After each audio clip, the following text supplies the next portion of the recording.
Connecting with the second and third generations of Nigerians in the diaspora is pertinent to the Nigerians in Diaspora Commission's engagement with her diaspora.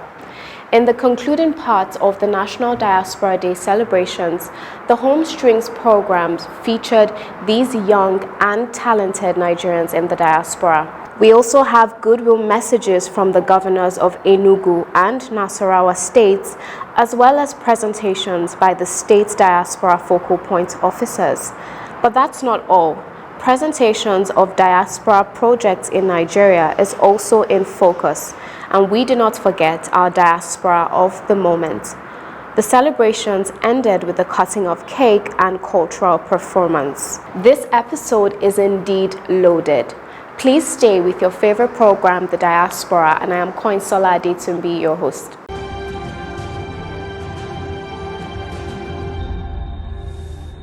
Now let's begin with the Home Strings segment.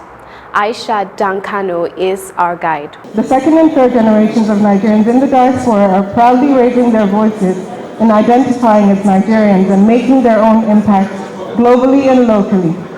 To mention a few, the United Vessels of Love came in from USA to the Obi local government area in Benue State for a very successful medical mission, giving the community greater access to quality healthcare and further ensured access to sustainable source of drinking water. The Nigerian American Public Affairs Committee, NAPAC USA, also came in to give back and collaborate with the oncology unit of the Lagos University Teaching Hospital on the treatment of patients, donation of modern equipment, and training of doctors. A unit I'm happy to say is experiencing medical tourism with patients coming in from around the world to seek treatment in Lagos, Nigeria. And of course, all hail Nigeria's Toby Amusan for setting a world record for Nigeria. Nigeria rejoices with you. Now let's hear from some selected second and third generations of Nigerians in the diaspora. I am a National Peace Ambassador, a human rights advocate for the National Human Rights Commission, an award holder for the Duke of Edinburgh Award for Young People, the FCC National Representative of the Nigerian Children's Parliament, and I am also an author. At the age of 9, I authored my first book, The Effects of Terrorism on Children, and I became the first child in the world to publish a book on terrorism. I started going on to campaign on child education on the dangers and effects of terrorism. And about 100,000 copies of my book have been distributed across the nation. As a result of the above achievement, I established my own foundation, the Splendor Child Empowerment Foundation, which focuses on education and health. My foundation is intended to transform the lives of vulnerable children in Nigeria. I work as a research assistant in the Schachter Memory Lab, in which I oversee a behavioral study of memory and future imagination using novel eye tracking technology. I'm a head research assistant at the Laboratory of Intergroup Relations and the Social Mind at Columbia University in New York. I'm an associate of the networking department for Harvard's World Pre-Health Conference, which introduces undergraduates worldwide, especially from diverse backgrounds, to the medical field. And I'm an associate of the outreach department for Harvard College student chapter of StoryWish, which is an organization that connects Harvard students as mentors with immunocompromised and underprivileged children around the greater Boston area. I've always valued the importance of service and giving of my time and talent back to my local and global community. So therefore, my family and I are highly involved in our local community, especially our parish, where I cantor in our church's choir. I'm the founder of our parish's intergenerational choir, TAP Ministry, which stands for the Anointed Praisers, which accompanies adorations and facilitates the broadcast. And I facilitate the broadcasting of masses and prayer services as a member of the media ministry. I'm working currently for one of the biggest technology companies globally, where I manage a bunch of mid-market to large accounts. And then while I'm doing that as well, I'm also mentoring kids as far as in track and field, hoping that they're able to achieve some sort of success that I did as well from high school to college. And lastly, I kind of wanted to touch on the generational gap. A lot of times that, with having a second generation, being born in America, there may be some type of gap, but I did want to mention that, our parents are teaching us the right ways and showing us, the right way on how to behave and how to become successful. And I just hope that I can do that for my kids moving forward and for the kids that I'm mentoring as well. We are super proud of you. Kudos. Goodwill messages from the governors of Enugu State and Nasarawa State is here presented. Enjoy. Nigeria indeed needs Nigerians in the diaspora. This country needs you all. We need ourselves. The country needs your broad, sophisticated worldview, your expertise, the education you have acquired across the shores. We've heard our son, Aliyu Al-Makura, speak, who is with the Bank of America. And I watch with awe as some of these very young children and the girl of 16 who came up. Personally, I'd say to you, I was almost moved to tears when I saw Toby Amosun crying. And she was actually whispering the words of the national anthem. And she was sincerely crying. It was not a political craft. There was no stage managing of the love that this young girl and other Nigerians sincerely and deeply have for this country. It is the kind of love that will propel you not just to, contribute from afar, from across the Atlantic, but to be a part of the process of shaping the destiny of this country. The theme of this year's celebration, Diaspora Engagement in Global Challenging Times for National Development, couldn't have been aptly chosen, especially when considered in the light of contemporary economic and social challenges facing many countries, including our own, since the pandemic in 2020. This is why in Enugu State, we have continued from 2015 to follow the example set by the federal government and the national body NIDCOM to embark on projects and establish policies and legislations designed to enhance diaspora engagement for the overall benefit of the nation. Next is the presentations by state diaspora focal points officers from Abia, Ondo, and Gombe states. The state focal officers have become a close-knit group. We work well together, support each other very well. The bond we have established has allowed us to collaborate and share ideas, which have been beneficial in our attempts to bring investments and development to our various states. It has also enhanced our ability to effectively engage diasporans from our various states. We urge diasporans to take advantage of these officers and work with us to build the Nigeria we all like to see. And we know it can only be built by all of us. I've been fortunate to have as a boss the most diaspora-friendly governor in the country, Dr. Okezie Victor Ikpeazu, without whose support the trailblazing milestones achieved by Abia State would not have been possible.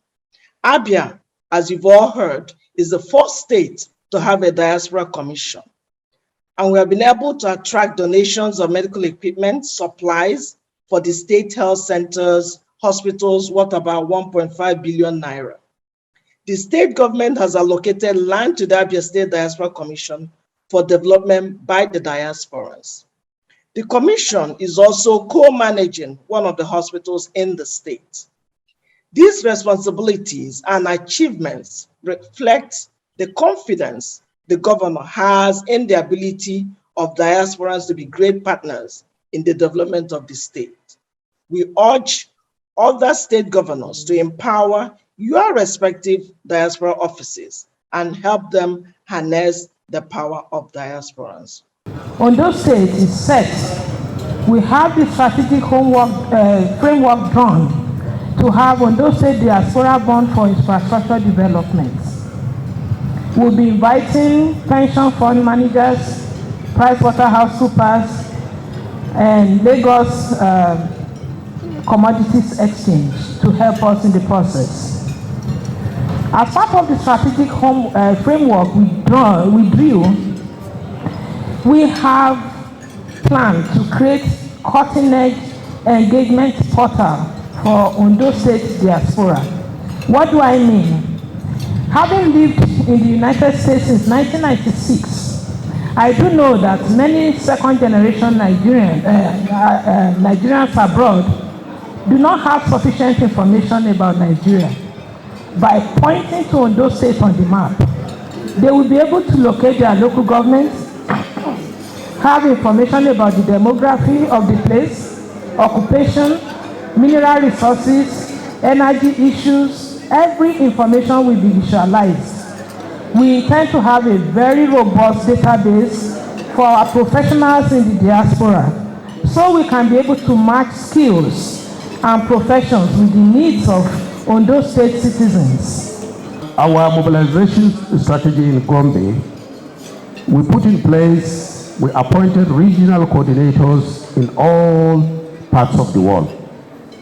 And already I will disclose here confidently that that is already yielding dividends, because we've seen that many of the diasporans in Gombe State are key into the programs of the Commission.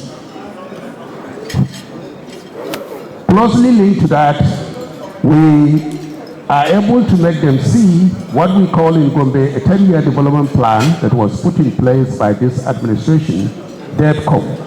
The DEVCOM is a 10-year development plan where all the programs of the present administration in Gombe State are clearly spelled out. For example, as we speak, a state-of-the-art hospital, a diagnostic hospital, is on the pipeline in Gombe State. This is because we want to attract medical tourism. If you go to the doctor, if the doctor gets your diagnosis right, then you are sure to get the right treatment. So a diagnostic state-of-the-art hospital is there. Equally, emerging technologies is one area that we are very keen in Gombe State. And all of this, we are doing it in partnership with our diasporans. Now let's have a bit of the cultural performance by the National Council for Arts and Culture troupe. Enjoy.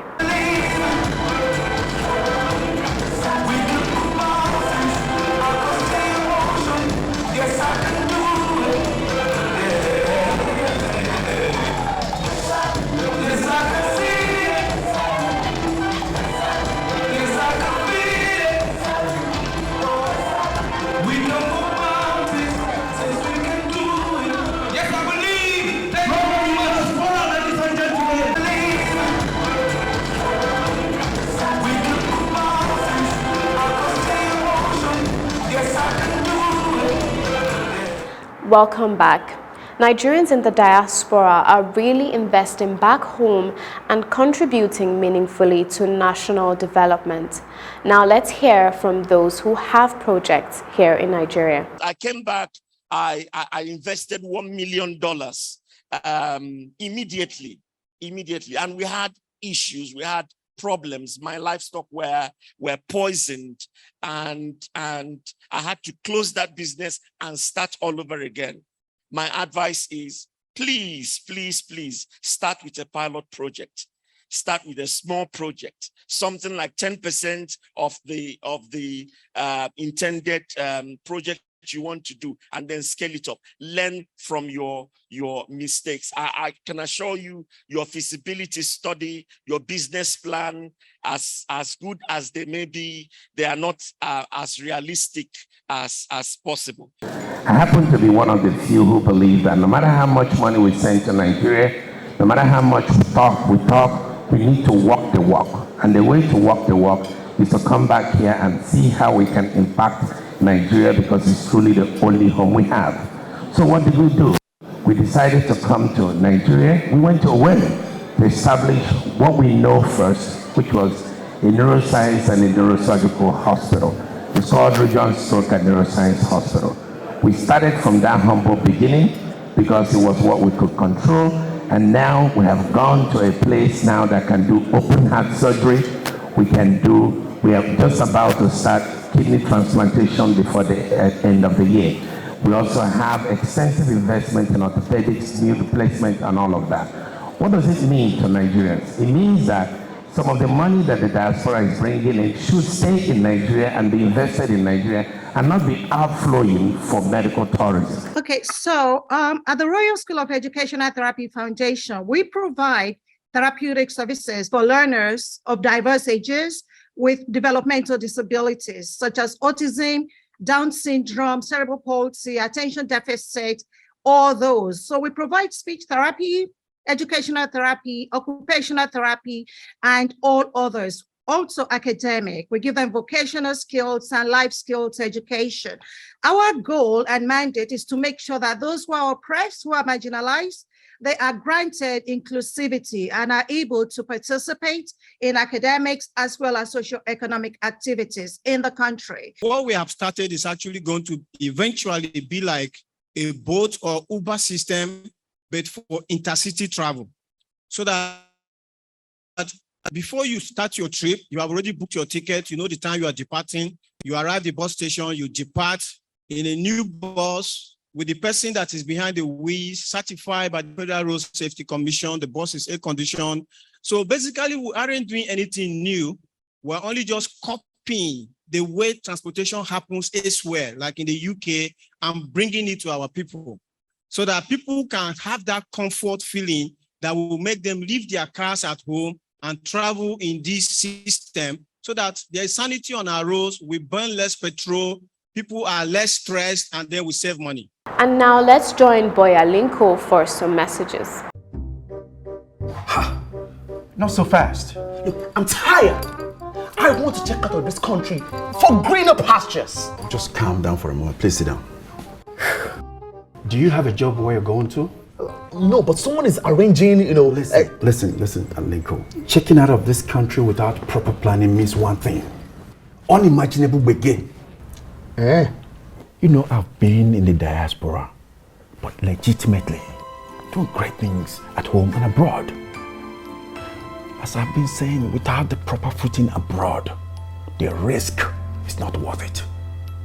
Listen, Alinko, it's better to be home than be trapped abroad, or even end up in prison.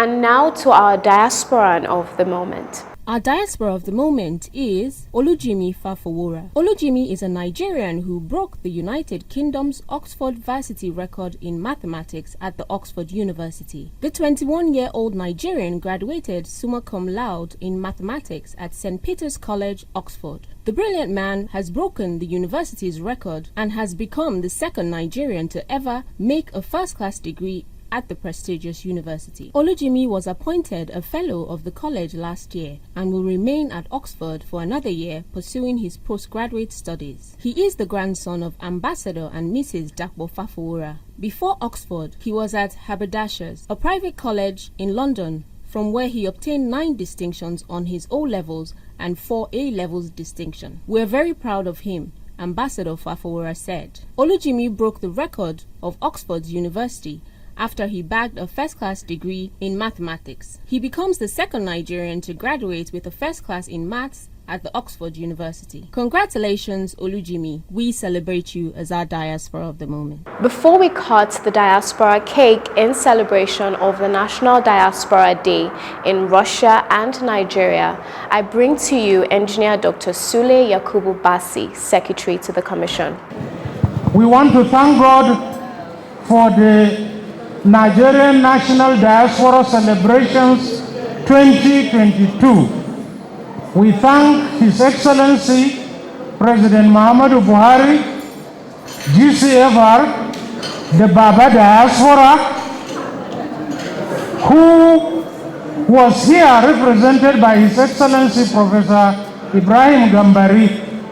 We thank each and every one represented here. I don't want to go through the list because it's late. I just want to do like the Americans do and say thank you Thank you. Thank you. God bless you. We want to thank the management and staff of NIDCOM and the local organizing committee that have been on this for the past 3 months. We look forward to the 2023 National Diaspora Celebration. Thank you very much and God bless you all.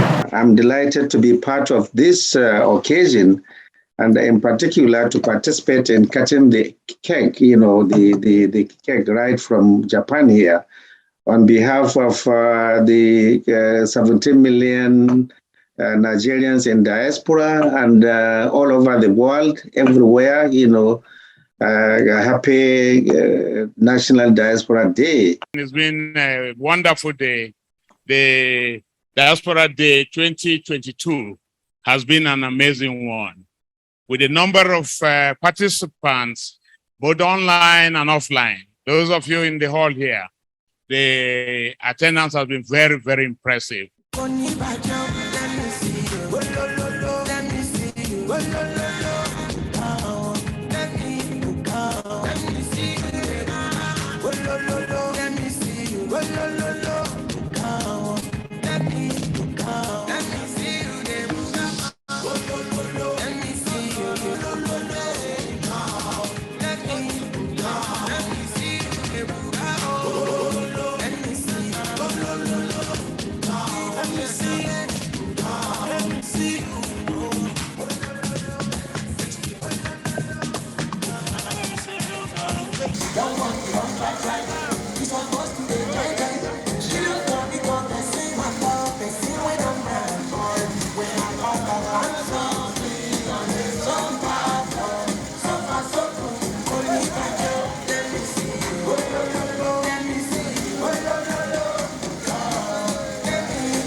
Today's episode ends 3 weeks of celebrations of the National Diaspora Day. Please join us next week for a fresh episode of your favorite program, The Diaspora. Bye for now.